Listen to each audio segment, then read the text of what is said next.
तो दोस्तों आज तारीख हो गई है 29 अक्टूबर 2023 की, साथ ही में दिन है रविवार का। तो आइए बिना देर किए फटाफट से जानते हैं आज की ताज़ा खबरें और मुख्य समाचार। तो देखें आज के मुख्य समाचार की पहली बड़ी खबर। 100 रुपए किलो पहुँचे प्याज के दाम, केवल 3 दिन में ही 2 गुना हुई कीमत। जी हाँ, टमाटर के बाद अब प्याज भी लोगों को रुलाने लगा है। पिछले कुछ ही दिनों में प्याज की कीमत में भारी बढ़ोतरी देखी गई है, जो लोगों के बजट को प्रभावित करने लगा है। प्याज व्यापारी प्याज की कीमतों में अचानक आई तेजी के लिए आपूर्ति में कमी को जिम्मेदार ठहरा रहे हैं, यानी कि मंडियों में किसानों की ओर से प्याज आना कम हो गया है। जितनी प्याज आनी चाहिए उतनी प्याज नहीं मिल पा रही है। जाहिर बात है इसी की वजह से प्याज के दामों में ये भारी बढ़ोतरी देखने को मिली है। प्याज व्यापारियों के मुताबिक नवरात्रि से पहले प्याज की कीमत 25 से 30 रुपए किलो थी, जो केवल 3 दिनों में 55 से 60 रुपए प्रति किलो हो गई और अब ये कई बाजारों में 65 से 70 या कहीं कहीं पर 100 रुपए किलो भी बिक रही है। इसी बीच ये भी बताया गया है कि फिलहाल आने वाले दिनों में लगभग दिसंबर के महीने तक इसमें कोई राहत मिलने वाली नहीं है। इसी बीच टमाटर की महंगाई को लेकर भी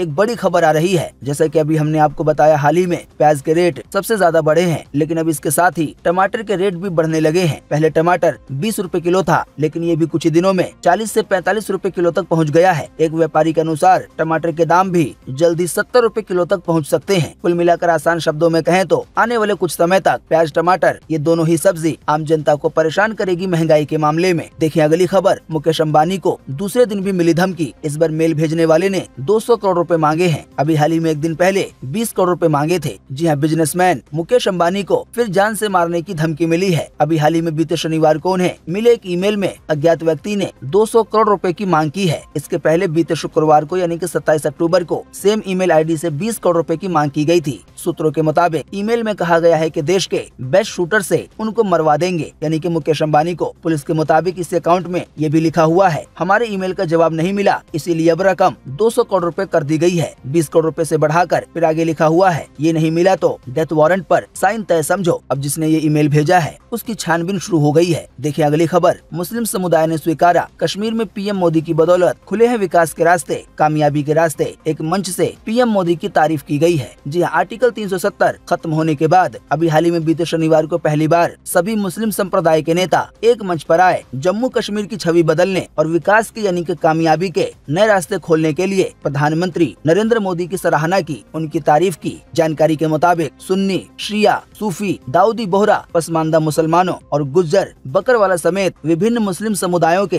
धार्मिक नेताओं ने कहा कि 3 दशक में यानी कि बीते 30 साल में आतंकवाद से ग्रस्त क्षेत्रों में शांति और स्थिरता पीएम मोदी की बदौलत कायम हो पाई है। 4 साल में घाटी में विकास के नए रास्ते खुले हैं और जम्मू कश्मीर के सामाजिक और आर्थिक विकास को गति मिली है। देखिए अगली खबर। पाकिस्तान में 13 साल की हिंदू बच्ची हुई अगवा, मां का रो रो कर बुरा हाल है। वहीं परिवार ने आरोप लगाया है कि मुस्लिम परिवार ने बच्ची को उठाया है, उसका धर्म बदला जाएगा। जी हां, पाकिस्तान में हिंदू बच्चियों के साथ जुल्म का एक और मामला सामने आया है। पाकिस्तान में अब मात्र 13 साल की बच्ची को अगवा कर लिया गया है। परिवार का रो रो कर बुरा हाल है। बच्ची की मां एक ही बात दोहरा रही है, उसकी बच्ची वापस कर दो, वो अभी बहुत छोटी है। परिवार को डर है कि उनकी बच्ची का जबरन धर्म परिवर्तन करवा कर मुस्लिम लड़के से उसका निकाह करवा दिया जाएगा। जानकारी के मुताबिक ताज़ा मामला पाकिस्तान के सिंध प्रांत के टांडो मोहम्मद खान का है। बच्ची का नाम पूजा है। पीड़ित की मां सरदारों का कहना है कि बीते दिन शाम 6 बजे उसकी 13 साल की बच्चा अगवा कर ली गई। वो काम के लिए गई हुई थी, लेकिन फिर वो घर नहीं लौटी। सरदारों यानी कि बच्ची की मां रो रो कर यही चिल्ला रही है कि उसकी बच्ची अभी बहुत छोटी है। साथ ही में उसकी मां ये भी कह रही है कि मात्र 13 साल में उसका जबरन धर्म परिवर्तन करवाया जाएगा, जिसकी उसे समझ तक नहीं है। इसके बाद उसका निकाह किसी मुस्लिम से करवा दिया जाएगा, जो उससे बहुत बड़ा है उम्र में। बताया गया है पुलिस में शिकायत की गई है, लेकिन अभी तक कोई भी कार्रवाई नहीं हुई है। देखिए अगली खबर। दीपावली से पहले सीएम योगी देने जा रहे हैं तोहफा। महिला पेंशन की राशि को बढ़ाने का किया गया है ऐलान। जी हाँ, यूपी के मुख्यमंत्री योगी आदित्यनाथ महिलाओं को बड़ी सौगात देने वाले हैं। अभी हाल ही में बीते शनिवार को मुख्यमंत्री योगी औरैया पहुंचे थे। उन्होंने जनसभा को संबोधित करते हुए ये घोषणा की है कि महिला पेंशन की राशि में इजाफा किया जाएगा। जनसभा का आयोजन तिरंगा मैदान में किया गया था। उन्होंने जनपद को 688 करोड़ की 145 विकास परियोजनाओं की सौगात दी। वर्तमान में महिलाओं को पेंशन की धनराशि 1000 रुपए प्रति माह दी जा रही है। मुख्यमंत्री ने महिलाओं को आश्वस्त किया है, तसल्ली दी है कि पेंशन की 1000 रुपए की रकम आने वाले समय में बढ़ा दी जाएगी। उन्होंने कहा है कि आधी आबादी को सम्मान दिए बिना बिना विकास की योजनाओं का मूल्य अधूरा है। वहीं मुख्यमंत्री कन्या सुमंगला योजना के तहत बेटियों को लाभ मिल रहा है। बेटी के जन्म लेने से स्नातक की पढ़ाई पर यानी कि ग्रेजुएशन तक की पढ़ाई पर सरकार 15,000 रूपए दे रही है, लेकिन अब नए सत्र से इस धनराशि को भी बढ़ाकर 25,000 रूपए करने का फैसला लिया गया है। यानी कि अब बेटियों को जो पैदा होंगी तो पैदा होने से लेकर ग्रेजुएशन तक की पढ़ाई करने पर 25,000 रूपए दिए जाएंगे अलग अलग मौकों पर। देखिए अगली खबर, पीएम मोदी ने रोजगार मेले में 51,000 ज्वाइनिंग लेटर बांटे। कहा नौकरी पाने वाले परिवारों के लिए ये दीपावली से कम नहीं है। जी हाँ, प्रधानमंत्री नरेंद्र मोदी ने बीते शनिवार को 10वें रोजगार मेले के तहत 51,000 युवाओं को ज्वाइनिंग लेटर बांटे। ये युवा पिछले कुछ दिनों में अलग अलग विभागों में भर्ती हुए हैं। देखिए अगली खबर, इजराइल का गजा में जमीनी हमला हुआ शुरू। टैंकर लेकर घुसी सेना, मिसाइलें दागी। इजराइल के प्रधानमंत्री नेतन्याहू बोले अब ये युद्ध सेकंड स्टेज में पहुंच गया है, जीत हमारी ही होगी। जी इजराइल हमास जंग का आज 23वां दिन है। इजराइल डिफेंस फोर्स यानी कि IDF का कहना है कि वो गाजा में घुस चुकी है। जमीनी लेवल पर यहाँ जमीनी हमले किए जा रहे हैं। IDF ने देर रात गजा में जमीनी स्तर पर हमले को तेज कर दिया। हमले का एक वीडियो भी जारी किया गया है। IDF ने बताया है कि वो हमास आतंकियों की लोकेशन को ट्रेस करके उनको ट्रैक करके उनके ठिकानों को तबाह कर रहा है। उधर BBC की रिपोर्ट के मुताबिक इजरायली सेना ने गजा को युद्ध का क्षेत्र घोषित कर दिया है और लोगों से गजा को छोड़ के जाने के लिए कह दिया है। वहीं भारतीय समय अनुसार रात 11 बजे इजराइल के प्रधानमंत्री बेंजामिन नेतन्याहू ने प्रेस कॉन्फ्रेंस करके बताया कि हमास के खिलाफ अब ये युद्ध सेकंड स्टेज में पहुंच गया है। नेतन्याहू ने आगे कहा, ये एक लंबा युद्ध होगा, हम लड़ेंगे, जीतेंगे, लेकिन हम आत्मसमर्पण नहीं करेंगे और न ही पीछे हटेंगे। वहीं नेतन्याहू ने ये भी कहा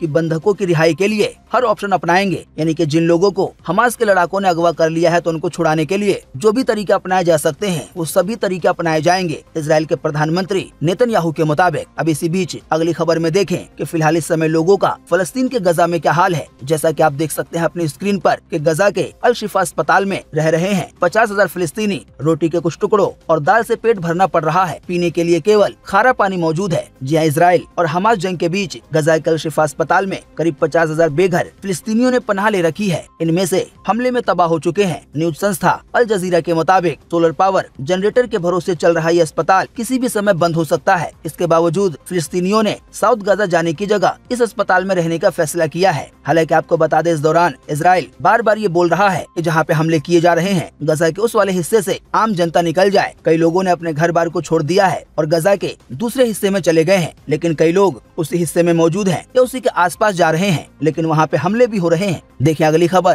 कि हमास के हमले को शशि थरूर ने आतंकी हमला बताया। मुस्लिम संस्था ने अब फिलिस्तीन के समर्थन से जुड़े कार्यक्रम से उन्हें हटा दिया है, जो कि 30 अक्टूबर को होने वाला है। जी हाँ, केरल के मुस्लिम संगठन महल एम्पावरमेंट मिशन यानी कि MEM ने कांग्रेस के सांसद शशि थरूर को फिलिस्तीन के समर्थन में होने वाले कार्यक्रम के मेहमानों की सूची से हटा दिया है। ये कार्यक्रम 30 अक्टूबर को होना है तिरुवनंतपुरम में। दरअसल बात यह है कि कांग्रेस सांसद शशि थरूर 26 अक्टूबर को कोझिकोड में एक अन्य मुस्लिम संगठन IUML के कार्यक्रम में बतौर चीफ गेस्ट शामिल हुए थे। ये कार्यक्रम भी फिलिस्तीन के समर्थन में ही किया गया था। हालांकि इसी कार्यक्रम में शशि थरूर ने अपने भाषण के दौरान इजराइल पर जो हमला किया गया हमास द्वारा उसको आतंकी हमला बताया, आतंकी घटना बता दिया। इसी की वजह से अपने यहाँ होने वाले कार्यक्रम के मेहमान की सूची से हटा दिया है। देखिए अगली खबर, नासा और इसरो का निसार मिशन 2024 में लॉन्च होगा। ये क्लाइमेट चेंज को लेकर जानकारी इकट्ठा करेगा। इससे आपदाओं की सूचना पहले मिल सकेगी। जी हाँ, भारत की स्पेस एजेंसी यानी कि इसरो और अमेरिका की स्पेस एजेंसी यानी कि नासा ने साथ मिलकर पृथ्वी पर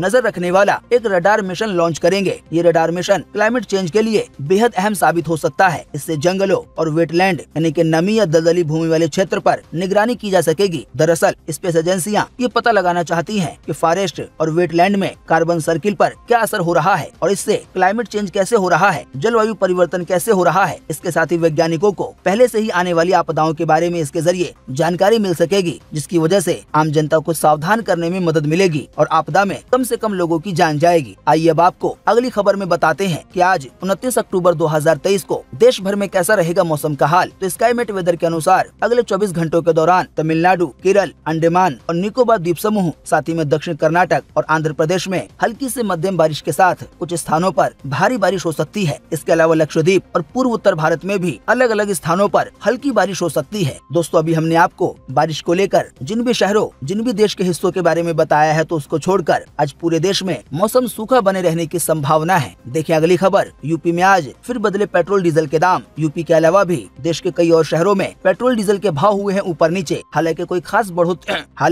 कोई खास बढ़ोतरी या कटौती नहीं हुई है। देश के स्तर पर खबर। जानकारी के मुताबिक लखनऊ में बीते 28 अक्टूबर को पेट्रोल और डीजल के दामों में कुछ पैसे की कमी आई। इसके बाद अब 1 लीटर पेट्रोल की कीमत 96 रुपए 25 पैसे हो गई है। वहीं कुछ पैसे की कमी आने के बाद 1 लीटर डीजल की कीमत 89 रुपए 75 पैसे हो गई है। बाकी दोस्तों, आप घर बैठे SMS करके डीजल और पेट्रोल की कीमत जान सकते हैं। अगर आप इंडियन ऑयल को उपभोक्ता हैं तो आप SMS बॉक्स में RSP और अपने शहर का कोड टाइप करने के बाद इस मैसेज को भेज सकते हैं 9224992249 पर। फिर आपको मैसेज के जरिए आपके शहर के पेट्रोल डीजल का ताज़ा भाव बता दिया जाएगा। देखिए अगली खबर। द रेलवे मैन मूवी का टीजर हुआ रिलीज। सेवियर बने माधवन, KK, बाबिल। इसके अलावा भी कई और कलाकार आएंगे आपको नजर। यह यश राज फिल्म्स की पहली वेब सीरीज, माफ करें हमने पहले इसे मूवी कह दिया था, असल में ये वेब सीरीज है जिसका नाम है द रेलवे मैन। इसका टीजर रिलीज हो चुका है। इसकी कहानी 1984 में मध्य प्रदेश की राजधानी भोपाल में हुई गैस ट्रेजेडी पे बेस्ड है। टीजर में R Madhavan, KK Menon, Devendu Sharma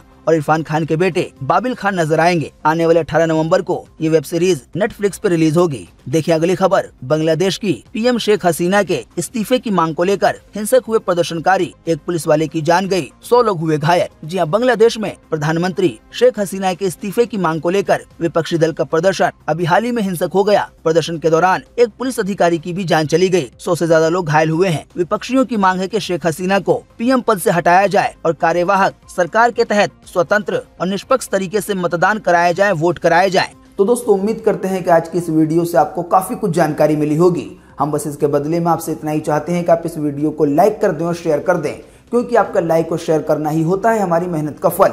video देखने के लिए आपका बहुत बहुत धन्यवाद। Thanks for watching.